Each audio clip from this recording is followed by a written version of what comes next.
Jemaat yang dikasihi oleh Tuhan, Shalom. Salam sejahtera di dalam kasih Tuhan kita Yesus Kristus untuk kita semuanya. Bersyukur untuk anugerah Tuhan. Pada minggu hari ini kita boleh bersama-sama kembali berkumpul beribadah di hadapan Tuhan. Nah, minggu ini kita sudah memasuki khotbah yang ke-8 dari 10 perintah firman Tuhan di dalam Kitab Keluaran pasal yang ke-20 ayat 1 sampai dengan 17. Nah, perintah atau larangan yang ke-8 itu berbunyi jangan mencuri. Sebelum membahas bagian ini Bapak Ibu sekalian, saya rindu mengajak kita semua untuk kembali mengingat setiap 7 perintah firman Tuhan yang sudah dibahas di khotbah-khotbah sebelumnya. Pertama, jangan ada padamu Allah lain di hadapanku. Ini perintah yang pertama kali dituliskan Bapak Ibu sekalian di dalam bagian ini. Ingat, hanya ada satu Allah yang esa di dalam 3 pribadi di mana kita harus berbakti, beribadah hanya kepada Allah yang hidup. Yang dijelaskan sesuai dengan kebenaran firman Tuhan. Nah, perintah yang kedua kemudian apa? Jangan membuat bagimu patung yang menyerupai apapun untuk disembah. Disembah di sini Bapak Ibu sekalian artinya benda atau apapun, siapapun yang membuat hati kita itu terikat bergantung kepadanya. Kata firman Tuhan, jangan. Kemudian hukum yang ketiga, jangan menyebut nama Tuhan Allahmu dengan sembarangan. Saya dan Bapak Ibu sekalian itu harus benar-benar menghormati, mengkuduskan. Kalau bahasa perjanjian lama itu Bapak Ibu sekalian itu pernah ditulis kita harus gentar akan nama Tuhan. Dimanapun nama itu disebut Bapak Ibu sekalian. Di pujian, di doa, di percakapan kita. Kita tahu ada pribadi Tuhan di sana. Kita harus berhati-hati menggunakan perkataan kita agar tidak menyebut nama Tuhan dengan sembarangan. Hukum yang keempat. Kemudian apa? Waktu pendeta Daniel mengkhotbahkannya, kuduskanlah, ingatlah dan kuduskanlah hari Sabat. Makna dari hari Sabat di mana kita sebagai umat Tuhan, Bapak Ibu sekalian, itu berhenti sejenak dari segala aktivitas kita dan mengkhususkan satu waktu atau satu hari untuk beribadah kepada Tuhan. Dalam satu minggu ada berapa hari? 7 hari. Dalam 7 hari yang diberikan Tuhan, ada 1 hari yang dikhususkan untuk beribadah kepada Allah. Bapak Ibu sekalian, di zaman ini Bapak Ibu sekalian, dalam 1 hari kita hanya ikut kebaktian umum, paling tidak ya 1,5 jam, betul enggak? Hanya 1,5 jam Bapak Ibu sekalian. Seharusnya tidak ada alasan bagi kita untuk tidak beribadah kepada Tuhan. 1,5 jam loh Bapak Ibu sekalian. Seharusnya kita semua ingat Bapak Ibu sekalian kata-kata Yosua dalam kitab Yosua pasal 24 ayat 15 dikatakan apa? Tetapi aku dan seisi rumahku kami memilih, kami akan beribadah kepada Tuhan. Sekalipun Bapak Ibu sekalian di hari Minggu mungkin hari beribadah kepada Tuhan, orang lain mengabaikannya mungkin. Entah karena uang sudah menjadi berhalanya, entah karena hobi sudah menjadi berhalanya, atau apapun itu, tapi aku dan seisi keluargaku dan seisi rumahku, kami akan beribadah kepada Allah. Selanjutnya hukum yang kelima, apa Bapak Ibu sekalian? Waktu Pak Cornelius, hormatilah ayah dan ibumu. Ini perintah penting sekali Bapak Ibu sekalian. Bagi kita khususnya anak-anak yang masih mempunyai orang tua. Saya selalu ingat sekali Bapak Ibu sekalian ketika berbicara tentang keluarga, tentang orang tua, saya ingat kata-kata seperti ini. Tidak ada keluarga yang sempurna. Tidak ada orang tua yang sempurna. Tidak ada anak-anak yang sempurna. Namun demikian, bagian perintah ini terlepas kita sebagai anak melihat orang tua kita kok begini ya gitu ya. Kok papa saya tidak seperti papanya dia. Kok mama saya tidak seperti mamanya si A, si B dan lain sebagainya. Perintah untuk menghormati orang tua di sini sangat penting sekali Bapak Ibu sekalian. Selama mereka hidup di dunia ini kita wajib menghormati mereka. Ini harus pertama kali tertanam dalam hati pikiran kita sebagai anak. Kemudian hukum yang keenam, Berbunyi apa? Melarang kita untuk membunuh. Jangan membunuh. Membunuh dalam arti menghilangkan nyawa manusia karena dendam. Ya begitu ya, iri hati seperti Kain. Ya, membunuh Habel adiknya. Atau pembunuhan arti lain Bapak Ibu sekalian. Pembunuhan karakter. Sengaja menjelekkan image orang lain. Agar apa? Nanti supaya banyak orang yang tidak suka sama dia. Kemudian nanti supaya orang tidak hormat kepada dia.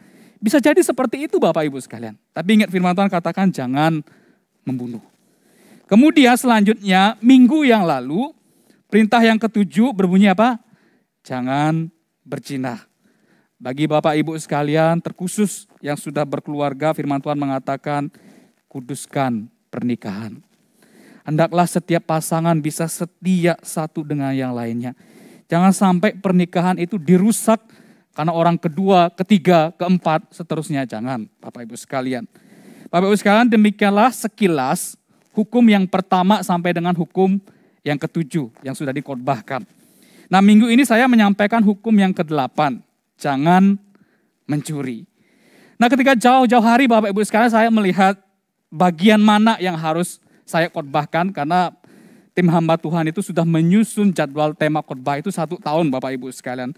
Nah pada saat saya melihat jadwal khotbah saya Bapak Ibu sekalian dan melihat tema ini menjadi topik yang akan saya khotbahkan, hukum yang ke-8 jangan mencuri.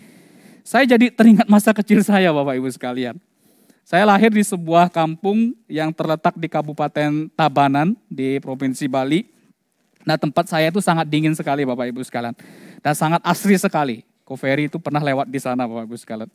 Nah salah satu keindahan di Tabanan itu Bapak Ibu sekalian itu objek wisata sawahnya begitu ya. Kalau di Bali sawahnya bagus-bagus begitu. Dan ada namanya subak begitu ya. Subak itu khas pengairan di Bali begitu. Nah kampung saya itu bernama Desa Karyasari.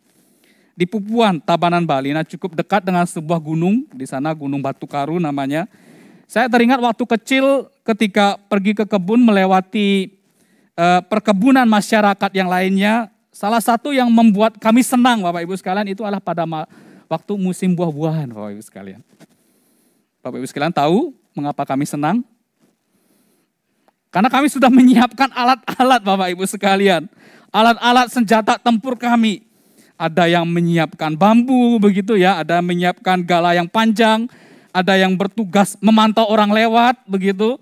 Ada yang bertugas mengumpulkan buah-buahannya kalau sudah jatuh. Semuanya lengkap Bapak Ibu sekalian. Kesenangan kami waktu itu adalah apa? Mencuri buah-buahan di kebun tetangga yang sudah matang Bapak Ibu sekalian. Wah kami senang sekali Bapak Ibu sekalian, senang sekali. Kami bisa makan buah yang enak, ada salak, mangga, ada wani. Bapak Ibu sekalian tahu buah wani? Tahu buah wani? Nah buah wani itu ada yang mengatakan ya buah khas di Bali begitu ya. Bentuknya seperti ini Bapak Ibu sekalian. Ya, wani mirip mangga tapi bukan seperti mangga ya. Rasanya agak kecut manis gitu. Enak rasanya Bapak Ibu sekalian. Saya di Jawa belum pernah nemukan. Ada yang pernah makan Bapak Ibu sekalian buah wani? Berani wani makan.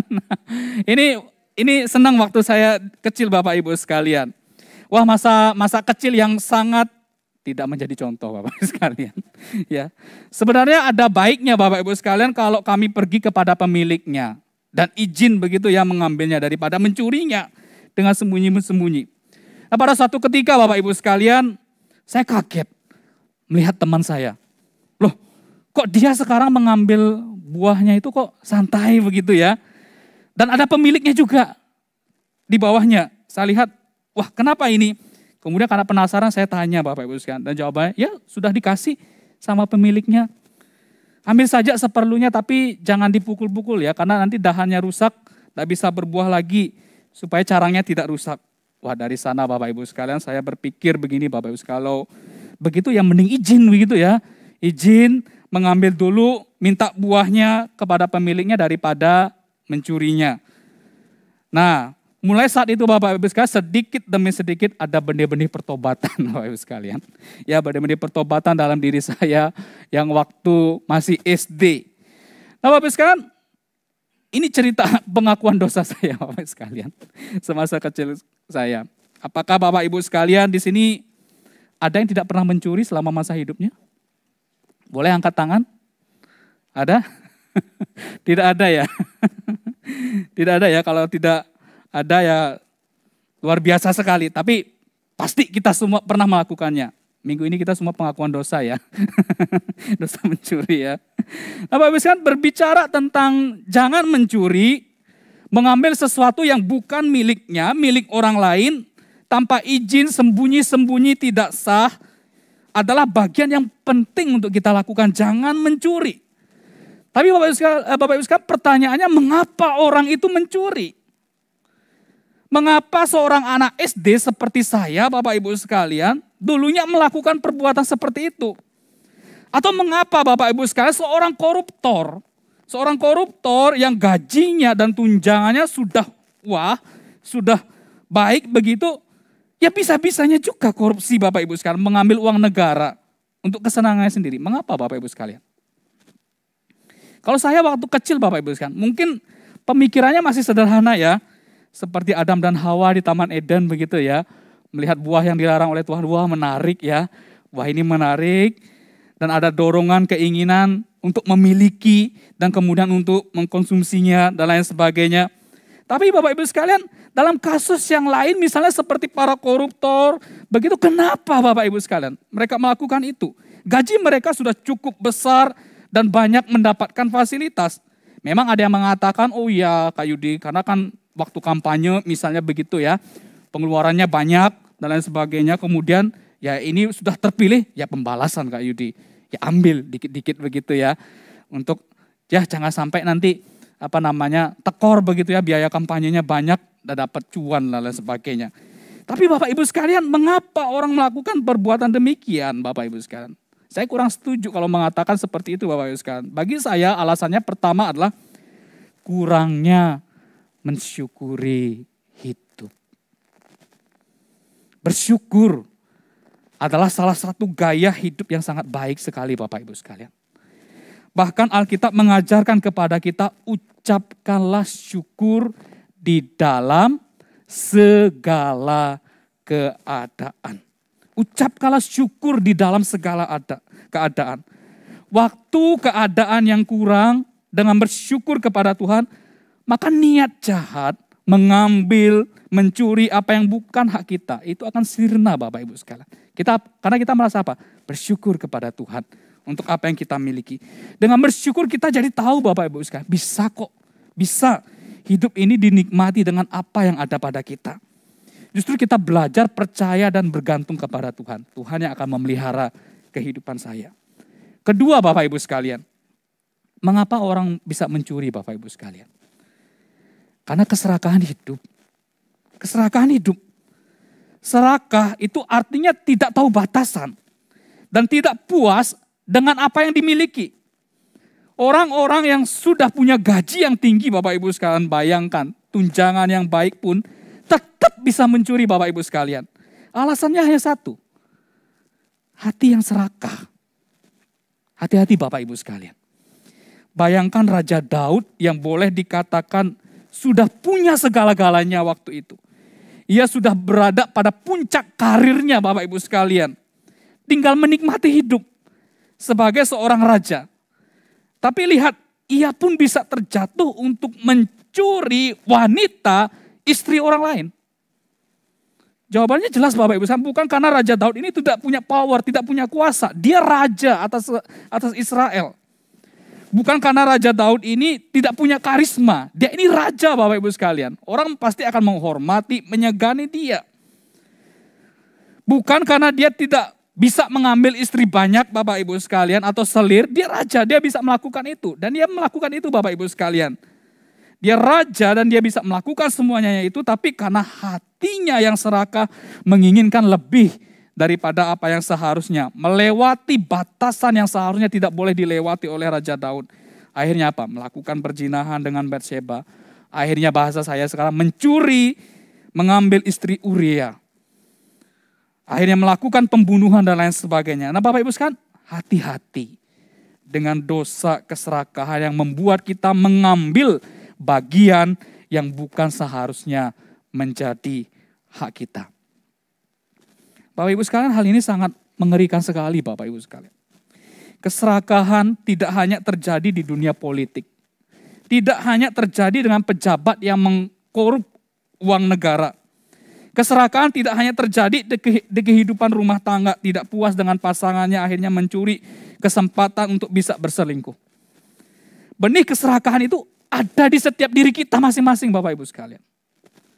Bahkan yang paling mengerikan, ini paling mengerikan Bapak Ibu sekalian. Ada gereja-gereja tertentu yang namanya tanda kutip hamba-hamba Tuhan tertentu yang hidupnya serakah luar biasa Bapak Ibu sekalian. Getol mengkhotbahkan tentang persembahan, persepuluhan, buah sulung dan lain sebagainya. Bukan berarti salah ya Bapak Ibu sekalian. Persembahan karena kita punya hati untuk mendukung pekerjaan Tuhan. Kemudian kita memberikan persembahan kepada Tuhan. Kita mau mendukung pekerjaan Tuhan. Persembahannya sendiri tidak salah Bapak Ibu sekalian. Yang salah adalah oknum-oknum pendeta yang mereka memperkaya diri mereka sendiri dengan persembahan jemaatnya Bapak Ibu sekalian. Ada enggak? Ada loh Bapak Ibu sekalian. Ada. Wah ini mengerikan sekali Bapak Ibu sekalian. Dan ini terjadi di luar sana Bapak Ibu sekalian. Maka yang bisa kita ingatkan untuk setiap diri kita. Hati-hati dengan keserakahan. Karena keserakahan punya potensi yang sangat besar. Untuk kita menginginkan mencuri, mengambil, merampas. Apa yang bukan hak kita. Apa yang bukan menjadi bagian kita. Bapak Ibu sekalian, jikalau kita berbicara tentang bagian yang menjadi hak kita, maka ada banyak hal yang terkait akan hal ini. Mengambil sesuatu, barang atau apapun benda yang bukan menjadi milik kita tanpa izin adalah dosa terhadap pelanggaran hukum yang ke-8, jangan mencuri. Namun demikian perlu kita ketahui bahwa mencuri itu bukan sebatas kepada sebuah benda yang kita ambil tanpa izin. Mencuri itu juga dapat diartikan dalam berbagai macam hal. Misalnya, mencuri waktu. Bekerja tidak tepat waktu. Sengaja menunda pertemuan yang sudah dijanjikan. Nah ini apalagi Bapak Ibu sekalian di Indonesia ini Bapak Ibu sekalian. Yang namanya jam karet ini susah sekali Bapak Ibu sekalian. Ya, arek-arek remaja pemuda itu kita latihan jam 6 sore. Bisa datang jam 6.30. Saya pernah marahin Bapak Ibu sekalian satu orang. Ini kebiasaan sekali dia. Saya marahin dia. Ayo kamu mesti disiplin waktu. Datang latihan jam 6. Kita sudah latihan semua pemain musik. Wah dia baru jam 6.30 datang Bapak Ibu sekalian. Saya pernah marahi Bapak Ibu sekalian. Ingat Bapak Ibu sekalian, jangan mencuri waktu. Kalau memang terlambat ya kita bisa kasih tahu, betul enggak? Oh sorry saya terlambat dan lain sebagainya. Itu lebih baik Bapak Ibu sekalian.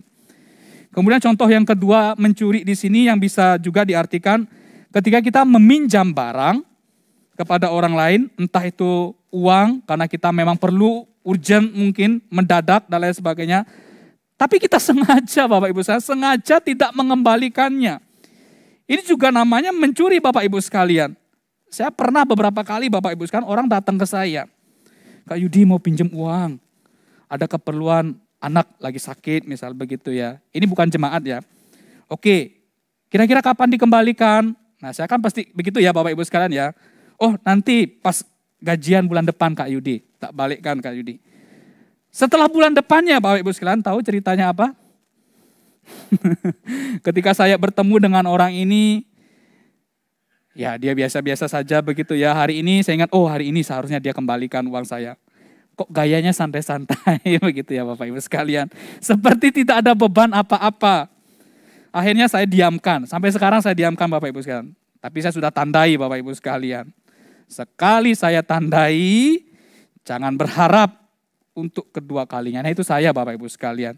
Tidak akan percaya lagi dengan orang itu. Biarkan sekian ratus ribu begitu ya uang saya tidak dikembalikan. Tidak apa-apa. Tapi ingat orang itu sudah rugi besar. Namanya sudah tidak baik Bapak Ibu sekalian. Dan hilang respek kepercayaan orang terhadap dia. Hati-hati Bapak Ibu sekalian. Tidak mengembalikan uang, barang yang kita pinjam. Termasuk melanggar hukum yang ke-8. Jangan mencuri.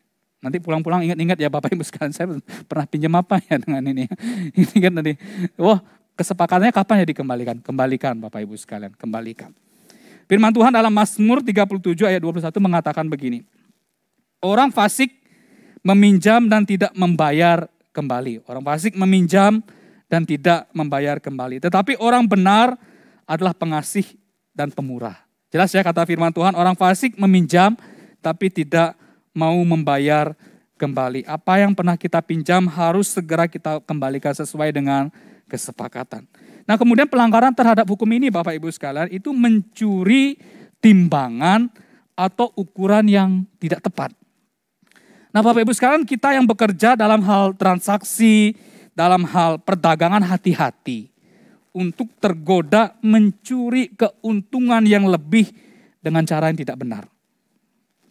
Firman Tuhan dalam Perjanjian Lama itu ada banyak, saya selidiki ternyata ada banyak ayat yang menyatakan mengecam sikap orang-orang yang menggunakan ukuran timbangan atau transaksi yang tidak tepat. Misalnya Imamat 19 ayat 35 sampai dengan 36. Kita baca bersama-sama. 1, 2, 3.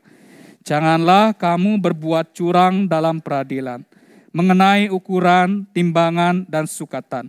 Neraca yang betul, batu timbangan yang betul, eva yang betul, dan hin yang betul haruslah kamu pakai. Akulah Tuhan Allahmu yang membawa kamu keluar dari tanah Mesir. Kemudian dalam Amsal 11 ayat 1 kita baca bersama-sama. 1, 2, 3. Neraca serong adalah kekejian bagi Tuhan, tetapi ia berkenan akan batu timbangan yang tepat. Kemudian sekali lagi dalam Amsal 20 ayat 10 dan juga ayat 23 kita baca bersama-sama. 1, 2, 3. Dua macam batu timbangan, dua macam takaran. Kedua-duanya adalah kekejian bagi Tuhan. Dua macam batu timbangan adalah kekejian bagi Tuhan. Dan neraca serong itu tidak baik. Jelas ya firman Tuhan mengatakan. Nah Bapak Ibu sekalian, ada banyak contoh-contoh pelanggaran terhadap hukum ini. Mencuri nilai saat ujian, menggeser batas tanah, menaikkan bon kwitansi, pembajakan, perilaku kleptomania, belum lagi berbicara tentang persembahan yang menjadi bagian hak Tuhan, misalnya dalam persepuluhan dan lain sebagainya. Ingat Bapak Ibu sekalian apa yang dikatakan oleh Tuhan Yesus. Apa yang menjadi bagian pemerintah, berikan kepada pemerintah. Dan apa yang menjadi bagian Tuhan, berikan kepada Tuhan. Nah Bapak Ibu sekalian, kita harus memperhatikan kebenaran firman Tuhan ini. Jikalau kita sungguh-sungguh sudah percaya kepada Kristus, beriman kepada Kristus, kita tahu kita sudah ditebus oleh Kristus, dari segala dosa-dosa kita, dari segala pelanggaran kita, mari kita hidup di dalam kebenaran. Terus berjuang hidup di dalam kebenaran. Firman Tuhan itu sangat tegas sekali menjelaskan hukuman yang serius terhadap orang yang melanggar hukum yang ke-8 ini. Dalam 1 Korintus pasal 6 ayat 10 dikatakan begini Bapak Ibu sekalian. Pencuri, orang kikir, pemabuk, penfitnah, dan penipu tidak akan mendapat bagian dalam kerajaan Allah. Sekali lagi saya baca. Pencuri, orang kikir, pemabuk, penfitnah, dan penipu, apa? Tidak akan mendapat bagian dalam kerajaan Allah. Bapak Ibu sekalian, mari kita memperhatikan dengan baik hukum yang ke-8 ini. Jangan mencuri. Sebagai orang percaya, apa yang harus kita lakukan Bapak Ibu sekalian? Dalam Efesus pasal 4 ayat yang ke-28 dikatakan begini. Orang yang mencuri, janganlah ia mencuri lagi. Tetapi baiklah ia bekerja keras dan melakukan pekerjaan yang baik dengan tangannya sendiri. Supaya ia dapat membagikan sesuatu kepada orang yang berkekurangan. Artinya dulu itu kita suka mengambil bagian yang bukan menjadi hak kita. Sebelum kita percaya sungguh-sungguh kepada Tuhan Yesus, kita mengambil bagian yang bukan hak kita. Tapi sekarang dikatakan apa? Belajar untuk berbagi. Supaya kita belajar untuk berbagi dikatakan baiklah kita bekerja keras. Bekerja keras. Melakukannya dengan bekerja keras, melakukan pekerjaan yang baik dengan tangannya sendiri. Dulu tangan digunakan untuk melakukan hal yang salah, mencuri, tapi sekarang kita gunakan untuk bekerja keras, supaya apa? Dulu ingin memiliki semuanya untuk diri sendiri, supaya bisa membagikan hal yang baik kepada orang lain, supaya bisa menjadi berkat. Bapak Ibu sekalian, ketika kita sudah belajar firman Tuhan sampai minggu ini, 10 perintah firman Tuhan. Sekarang sudah perintah yang ke-8. Mungkin kita merasa, aduh Tuhan, ketika saya bercermin begitu ya terhadap firman Tuhan, banyak ternyata, wakeh pelanggaran saya begitu ya. Wakeh ternyata pelanggaran saya. Betul Bapak Ibu, saya pun begitu Bapak Ibu sekalian. Kita tidak ada yang sempurna Bapak Ibu sekalian. Siapa yang bisa melakukan perintah firman Tuhan ini secara sempurna? Ada? Tidak ada Bapak Ibu sekalian. Satu pun dari antara kita tidak ada. Namun kita harus mengingat bagaimana pengajaran firman Tuhan. Bahwa ketika kita mau mengasihi Tuhan, ingat hukum ini dilakukan atas dasar kasih. Kita tahu kita sudah ditebus oleh Kristus. Kristus sudah membayar setiap kita lunas Bapak Ibu sekalian di atas kayu salib. Maka sekarang kita mau melakukan perintah Tuhan ini dengan apa? Kasih kepada Tuhan dan kasih kepada sesama. Jangan mencuri. Kiranya firman Tuhan boleh memberkati setiap kita. Mari kita bersatu di dalam doa.